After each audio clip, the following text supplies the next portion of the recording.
अस्सलाम वालेकुम dear student, कैसे हैं आप सब। उम्मीद है खैरियत से होंगे। तो आज हम लेक्चर नंबर 15 स्टार्ट करने जा रहे हैं। Unit number 2 exercise 2.3।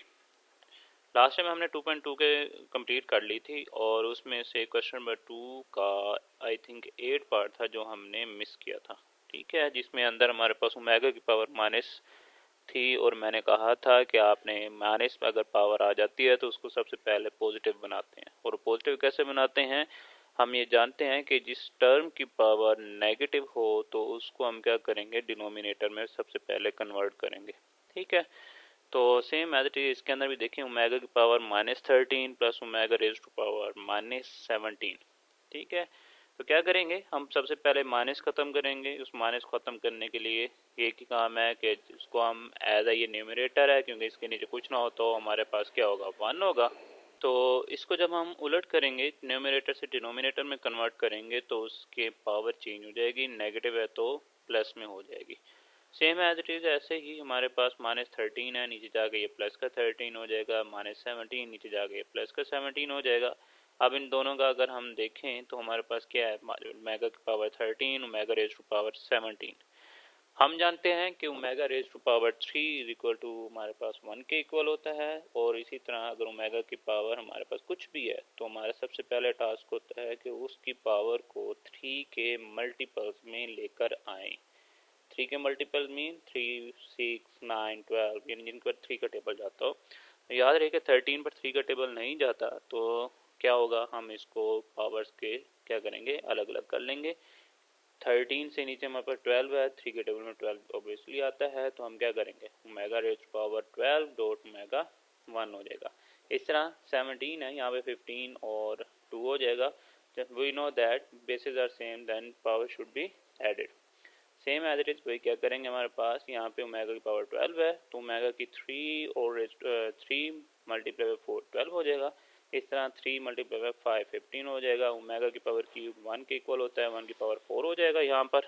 इस तरह हमारे पास 1 की पावर 5 हो जाएगा, ओमेगा स्क्वायर वैसे आ जाएगा। 1 की पावर कुछ भी आ जाए, 100 है या 4 है, जो भी है, 1 raise power n is equal to 1 के इक्वल होता है, लिहाजा हमारे पास ये क्या हो जाएगा, ओमेगा वैसे आ जाएगा, हमारे पर ओमेगा स्क्वायर हो जाएगा। इस स्टेप तक हमने क्या किया, ओमेगा की पावर 13 को ख़त्म करके हमने सिंपलेस्ट फॉर्म में कन्वर्ट किया। उसके बाद क्या करेंगे, इनका एलसीएम ले लेते हैं। याद रखिए ओमेगा एक सेपरेट टर्म है, ओमेगा स्क्वायर अलग है। हम इसे यूँ नहीं कह सकते कि ये एक्स है ये एक्स स्क्वायर है, तो इनका जो एलसीएम आएगा वो एक्स स्क्वायर ही आ जाना चाहिए, वो रॉन्ग हो जाएगा। क्योंकि ओमेगा हमारे पास अलग रूट है, ओमेगा स्क्वायर एक अलग पहचान है, यानी दोनों डिफरेंट वैल्यूज़ है। जब डिफरेंट वैल्यूज़ होंगे तो इनका जो एलसीएम आएगा वो ओमेगा और ओमेगा स्क्वायर होगा। इसी तरह हमारे पास जब दोनों एलसीएम आ गया, अब हम क्या करेंगे, इसको क्रॉस मल्टीप्लाई कर देंगे, क्योंकि हमारे पास डिनोमिनेटर टोटली डिफरेंट है। तो ये क्रॉस मल्टीप्लाई होने के बाद ओमेगा स्क्वायर प्लस ओमेगा हो जाएगा। इसी तरह हमारे पास ओमेगा को ओमेगा स्क्वायर से मल्टीप्लाई करेंगे तो ओमेगा क्यूब हो जाएगा। ओमेगा क्यूब 1 के इक्वल होता है, ऊपर हमारे पास omega square plus omega is equal to -1 के इक्वल होता है। ऐसा क्यों, बार बार रिपीट कर रहा हूँ कि जब हम सम ऑफ रूट्स लेते हैं तो 0 के इक्वल होता है, और उस रूट्स लेने के बाद हम लेफ्ट हैंड साइड से जब दो टर्म सेपरेट करेंगे और एक टर्म उधर जाकर क्या हो जाएगी, हमारे पास नेगेटिव हो जाएगी। 3 फार्मूले मैंने कल बताया थे, उससे ड्राइव होते हैं। ठीक हो गया। इसी तरह हमारे पास -1 डिवाइडेड बाय हमारे पास 1 हो जाएगा, और -1 divided by 1 is equal to -1 के इक्वल होगा। ठीक हो गया। इस तरह हमारे पास आज हमारे पास 2.3 का एक्सरसाइज करने से 2.3 एक्सरसाइज स्टार्ट करने से पहले कुछ चीज़ें न्यू जो हैं वो जान लेते हैं।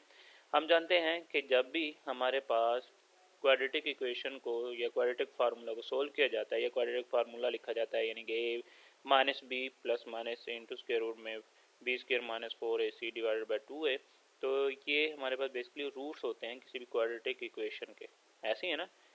तो अब हमारे पास क्या होगा, -b plus into square root में B square -4ac divided by 2a and -b minus B square -4ac divided by 2a। अब ये दो डिफरेंट रूट्स हैं किसके, क्वाड्रेटिक इक्वेशन की स्टैंडर्ड फॉर्म के, और वो कौन सी थी, A X square plus B X plus C, जिसमें ए और बी क्या था, हमारे पास कोफिशिएंट थे एक्स स्क्वायर और एक्स के। इस तरह हमारे पास जो सी है वो कांस्टेंट टर्म थी। अब उसने कहा कि अगर हम इन रूट का नेम मेंशन कर देते हैं, यानी लेट कर लेते हैं, लेट किया कि first root is equal to alpha है, second root is equal to beta है। अच्छा, काफ़ी इंटरेस्टिंग बात कि 2.2 में हमने क्या किया था, इन्हीं रूट्स के नाम ओमेगा रखे थे, ऐसे है ना। ये ओमेगा होगा तो दूसरा ओमेगा स्क्वायर हो जाएगा, अगर ये ओमेगा स्क्वायर है तो दूसरा ओमेगा हो जाएगा। अब यहाँ पे ऐसा नहीं है, यहाँ पे हमने एक को अल्फा का नाम दे दिया, दूसरे को बीटा का नाम दे दिया, ठीक है ना। हम इतना बड़ा रूट्स तो नहीं लिख सकते, इसलिए हमने कहा कि alpha is equal to this, beta is equal to this. तब क्या होगा,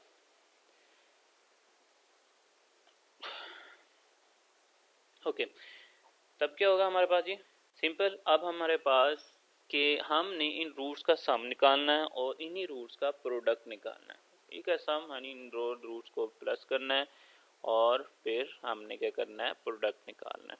तो उसके लिए हमारे पास क्या होगा, then we can find the sum and the product of the roots of the following sum following, ठीक है। इनके सम निकालने हो या प्रोडक्ट निकालने हो तो वो इसका तरीकाकार हमारे पास कुछ इस तरह से होगा।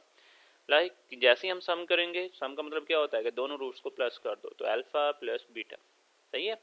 तो अल्फा की वैल्यू क्या आती है हमारे पास, माइनस बी प्लस, और ये हो जाएगा हमारे पास डिवाइड बाई 2 है। इस तरह हमारे पास बीटा की वैल्यू क्या है हमारे पास, minus B square minus 4ac divided by 2 है।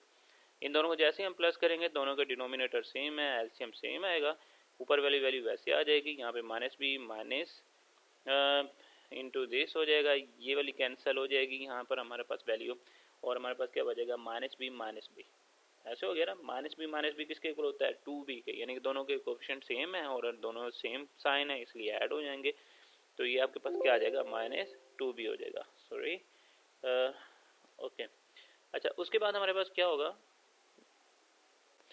देखें तो हमारे पास इन दोनों को जैसे ही कैंसिल करेंगे, -2b, 2 से कैंसिल, तो -b डिवाइडेड बाई a हो जाएगा। तो हम ये बोल सकते हैं, जब भी आपको कहा जाए find the sum of the roots, के रूट्स का सम निकालें, तो उसका जो फार्मूला होता है हमारे पास वो क्या होता है, -b डिवाइडेड बाई a। ये याद रहे, ये बार बार रिपीट होगा आगे 3 से 4 एक्सरसाइज में, ठीक है।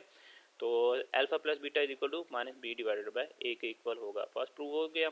सेकंड प्रूफ क्या है कि अगर प्रोडक्ट की बात करें तो इन दोनों रूट्स को मल्टीप्लाई करना है। मल्टीप्लाई करने के लिए हम क्या करेंगे, इन दोनों को मल्टीप्लाई करेंगे, 2 टू द 4 a का स्क्वायर हो जाएगा। इन दोनों को मल्टीप्लाई करेंगे तो a plus B, a minus B, दोनों टर्म है, एक में प्लस आ रहा है, एक में माइनस आ रहा है, तो फर्स्ट का स्क्वायर माइनस सेकंड का स्क्वायर हो जाएगा। तो जैसे ही करेंगे तो उसके बाद हमारे पास देखें, सेकंड का स्क्वायर इसके स्क्वायर रूट को कैंसिल कर देगा, तो ये बचेगा हमारे पास ये, अच्छा ये पावर इवन है तो अंदर वाली माइनस प्लस हो जाएगी, B square minus B square, next minus अंदर जाके मल्टीप्लाई होगा तो +4ac हो जाएगा। इसी तरह हमारे पास क्या बन जाएगी हमारे पास यहाँ पर वैल्यू, ये देखें b से b square cancel, 4ac divide by 4a का स्क्वायर, 4 से 4 कैंसिल, एक a से एक a कैंसिल, तो c over a divided by a आ जाएगा। तो हमारे पास जो प्रोडक्ट होगा alpha beta is equal to c divided by a के इक्वल होता है, ठीक है। तो यहाँ पे हमने क्या सीखा कि जो हमारे पास सम होता है वो बेसिकली इक्वल होता है -b डिवाइडेड बाई a।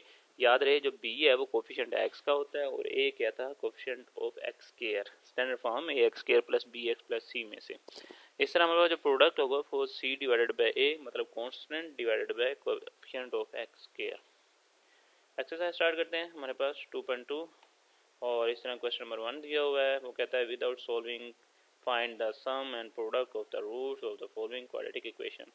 किसी भी इक्वेशन को, ये जो इक्वेशन दी हुई है आपको, सोल्व किए बिना बताना है कि इसके सम क्या होंगे और प्रोडक्ट क्या होंगे, ठीक है। रूट्स बताने हैं इसके आपने। पहले तो होता है ना, हम कहते थे क्वाड्रेटिक इक्वेशन गिवन हो तो उसको सोल्व करने के 3 मेथड होते हैं। कौन कौन से, एक होता है फैक्टराइजेशन, एक होता है क्वाड्रेटिक फार्मूला और एक होता है हमारे पास कंप्लीटिंग स्क्वायर। लेकिन यहाँ पर आपके पास क्वाड्रेटिक इक्वेशन गिवन है और उसने कहा कि इसको उन 3 मेथड की बजाय कुछ नया मेथड यूज़ करें और इनके रूट्स फाइंड आउट करें कि रूट्स क्या हो सकते हैं, ठीक है। बहुत सिंपल, बहुत इजी, और इसमें शॉर्ट क्वेश्चन मस्ट है, एक आता होता है।